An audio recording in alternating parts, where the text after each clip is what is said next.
8:45 in the morning. How are we doing, guys? Welcome back. Usually I wouldn't be up this early to just go bassing, but we are at a little 4th of July weekend getaway here in Wisconsin, and we are checking out at 11 this morning, and I knew I would be kicking myself if I didn't get up early and fish the last few hours that I could. Thursday night, went out and found a pretty sick flipping bite. Actually caught my PB. Yep, I got him. Got him. By the time this video is going, that video should be out. So y'all should be caught up on that. If you haven't, check it out. Yeah, as far as just like bridging the gap the past few days, it's just been good old greasy bassing. I did have a big walleye eat the glide bait at my feet yesterday. Oh my gosh. Giant walleye on the glide. Get the net, get the net, get the net. Oh my gosh, no way. On a lake about 45 minutes from here. That was pretty cool. So the lake that we're going to this morning, I was back and forth on going to the one where I caught my PB or this one. I know that there's some bigger fish on some offshore stuff, but they were just real inconsistent, real random, and there wasn't really any pattern to them that I could put together. And I don't want to be chasing my tail. I want to be throwing a chatterbait down the bank. So we're going to put the boat in the water. We're going to get a couple things tied up, and we're going to see if we can't get a little buzzer beater banger in the last 5 hours of this little trip. Let's catch some bass. Oh yeah, first one at the ramp. If you like going fishing in the summer, I would encourage you at least once a year to just be the first one at the ramp. Just keeps the ego nice and inflated. It's good for you.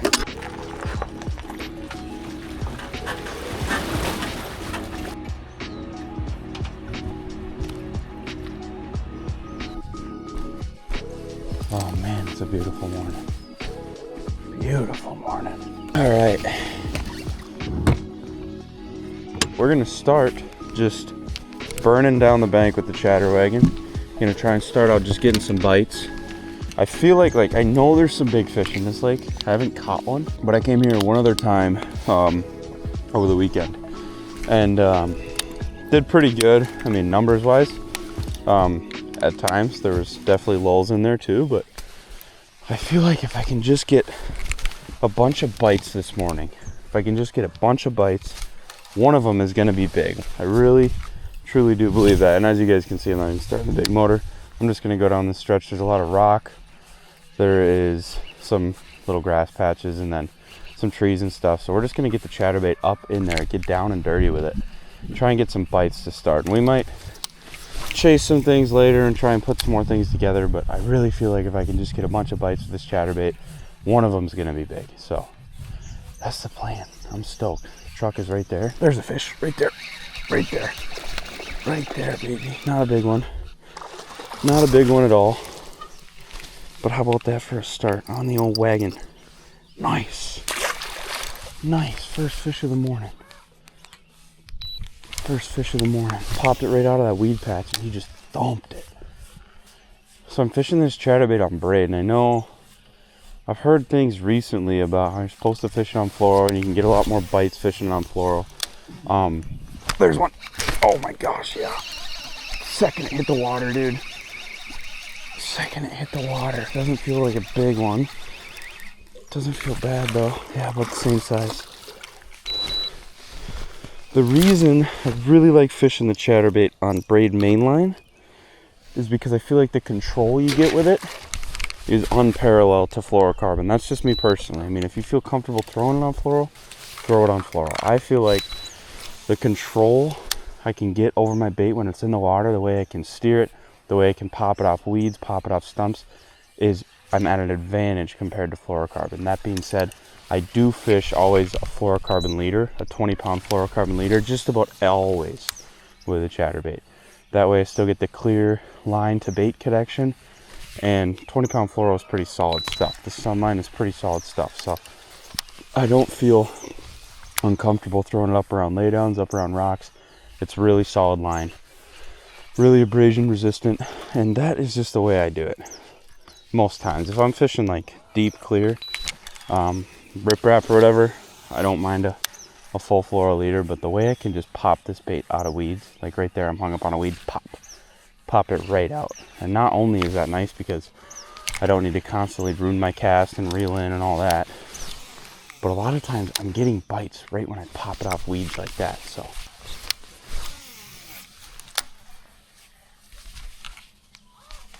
there's one. That's a better one. Oh no, that was a big one, dude.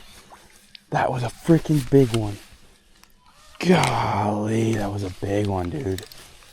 No shoddy bites again. I stung him bad. That was a big one. I don't know how big. I guess it could have been a pike, but I don't think it was. That was a nice fish, man. I don't know how well you guys could see that. That sucker was kicking up some water. I'll take this. The silver lining is that was probably the biggest bass I've seen out of here in 2 days. Just off wood like this.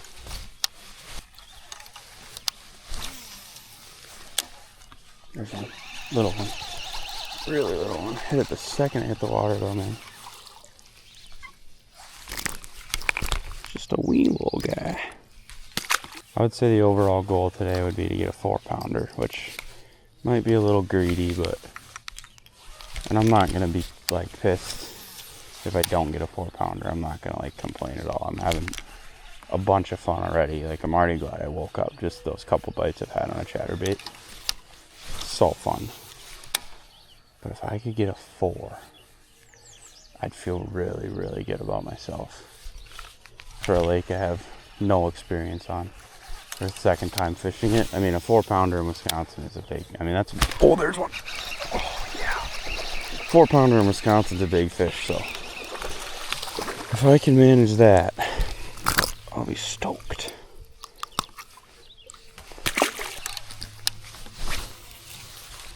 That's just gotta get a bite, right?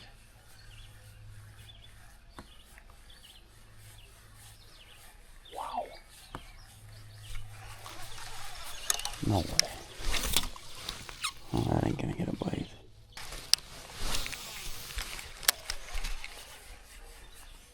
There's one. There's one. Feels good.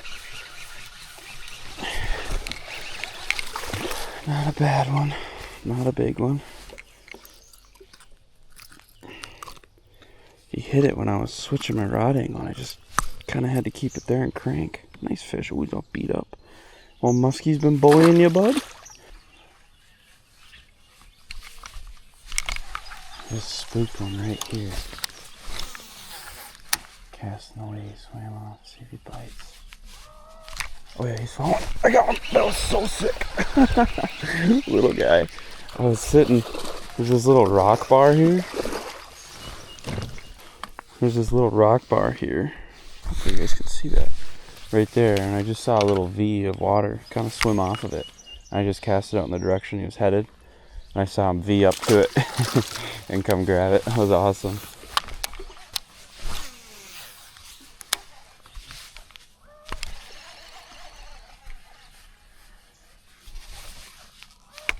There's one. That's a better one. A little better one for sure.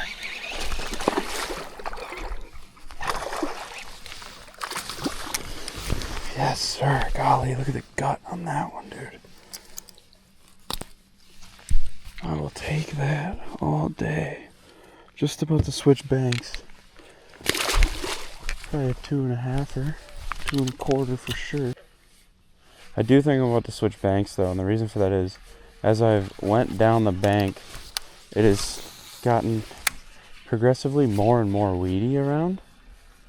And it feels like I was getting a lot more bites when it was really sparse weeds and it was more rock.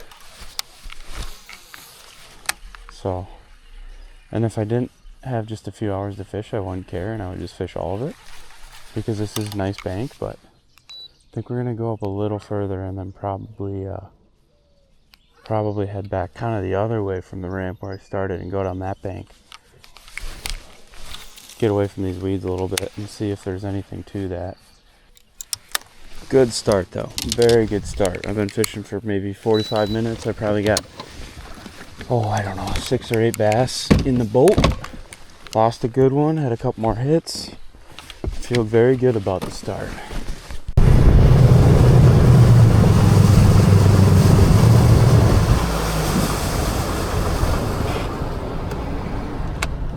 Alright, this is all new water to me. Haven't fished this stuff ever before. Maybe it'll be good, maybe it'll suck. But we gonna find out. I just frogged that whole stretch, not a single bite. Which does, to an extent, confirm my theory. I'm sure if you fished enough stuff with a frog, you catch some bass. Maybe that's just a bad stretch. It's also kind of right by the ramp, so that could play into it. But I think they like the hard bottom. Hard bottom, rocks, laydowns. I did have one bite on the chatterbait under a dock over there. But I'm just gonna kind of stroll through this quick with the chatterbait on the outside. Interesting, very interesting. Does confirm what I was thinking though.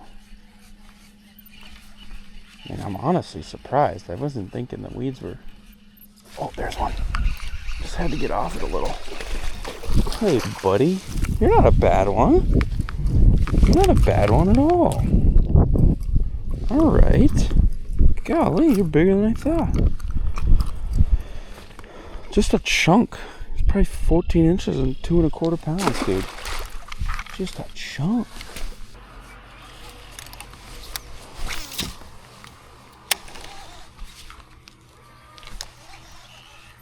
There's one right there. No way you hit it there, bro. What's going through your head, twin? Thanks, buddy.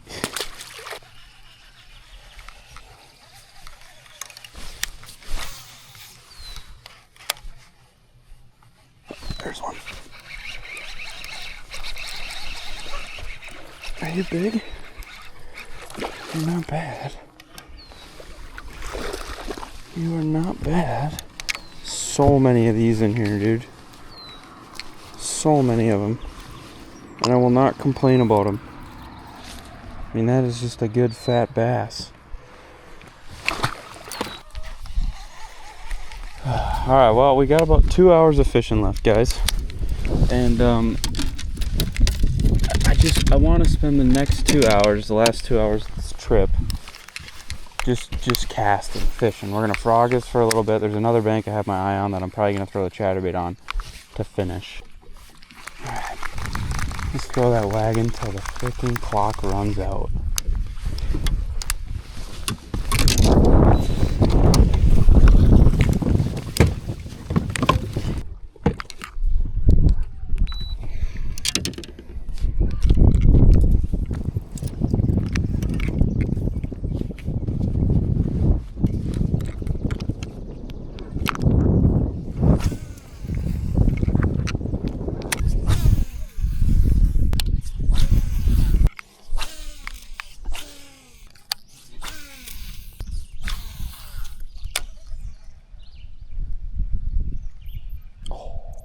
There's one.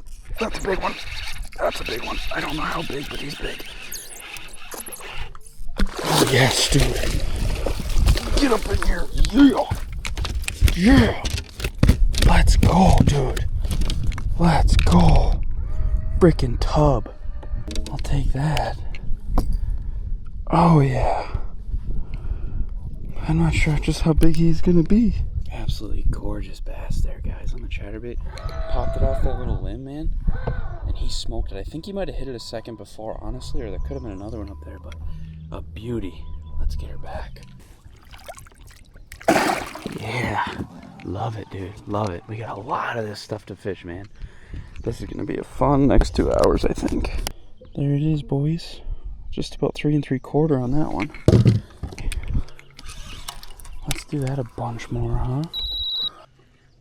So exciting, dude, when they eat the chatterbait, especially in this dirty water, and like, you can't tell how big, but you can just kind of see the shoulders, and it's like, oh, that one's in a little different class.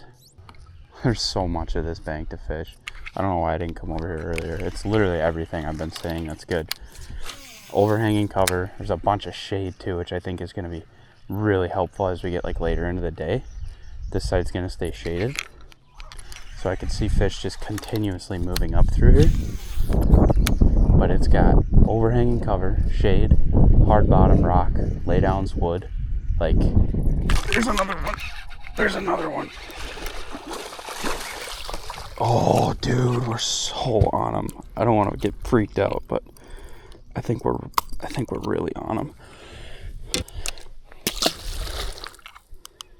Okay. I think one thing too that does not get talked about enough with a chatterbait, that's such a big part of its success, is its skippability. Like, you guys have been seeing me do it all morning, but like, you can really skip a chatterbait, and I don't really know why. Some baits just skip better than others. Some physics major could probably tell me why, but the places you can get this thing, man, and it's like, when it falls on them too, like, it's like a jig. You know, obviously I'm using that chatterblade to pull through and deflect off cover and get their attention, but there's times that, like, you can skip it anywhere you could skip a jig or a Texas rig or whatever. And like, the amount of times I'm serious, like, the bait will hit the water and it's seriously as if the fish was sitting there with its mouth open waiting for it to fall on its head. Like, they'll hit it just instantly. You couldn't do that with some baits, man. The places you can get this bait with this big exposed hook, and you're still getting it in and out of there fairly easy. I mean, obviously you get hung up now and then, but like, there's just not many baits in the bass fishing world I can think of that can outdo a chatterbait as far as just the versatility.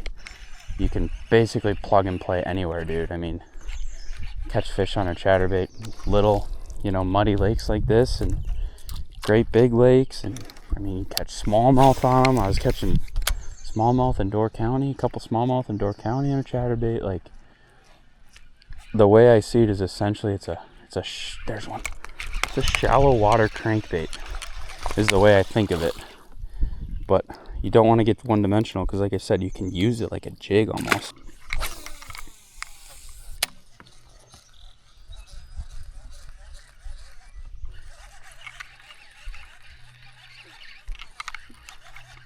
There's one. That's a big one. Yep. Stay on there. Ah, he's not as big as I thought. Nice one though. Doing something a little different. Yeah, he's pretty big. He's probably the second biggest of the day.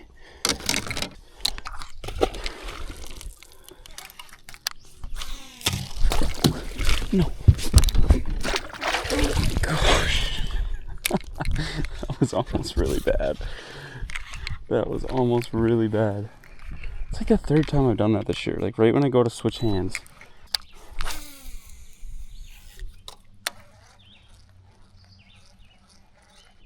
Oh yeah. Golly, I was just about to leave the stretch. I might need to stay. Oh, Toothy Tom. Yuck. You weren't invited.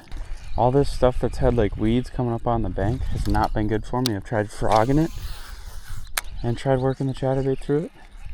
It just has not produced much. All right, y'all. Well, you can probably see the truck. It's right there. We got about 20 minutes left to fish, and I'm just gonna go back over the very first stretch I started on this morning. It's been 4-ish hours now since I've been casting at it, so it should be hopefully somewhat reloaded. I really don't know what to think or expect, but gonna finish here. Probably working a little bit more Texas rig flipping too, just because it's not 5 in the morning anymore, and they might not be as chasey, so I might be able to get a couple extra bites doing that. But what a freaking good time we had out here this morning on the chatterbait, dude. What a time.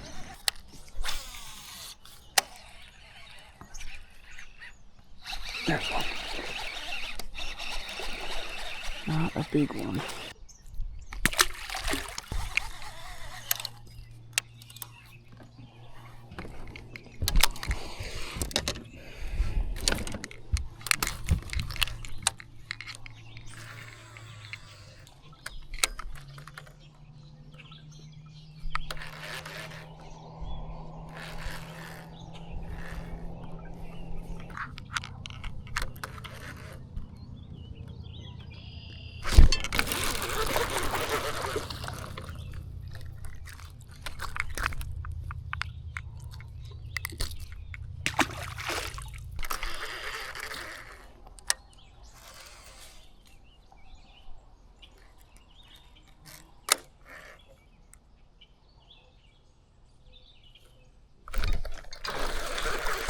sick.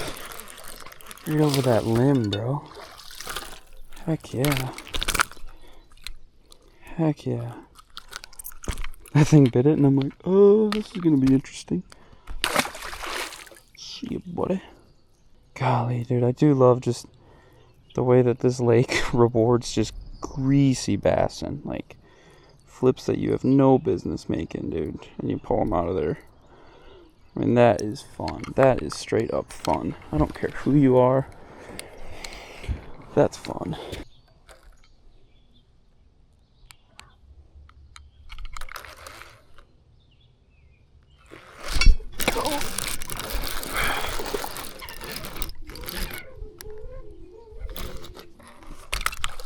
Yeah, dude. Golly, that's fun. That might be the last fish of the trip, and I'd be okay with it, dude. So freaking fun. So fun, dude. Thanks, buddy. Thank you, buddy. I hope we have time to squeeze in one more, but if not, dude, I'm not gonna lose sleep over it.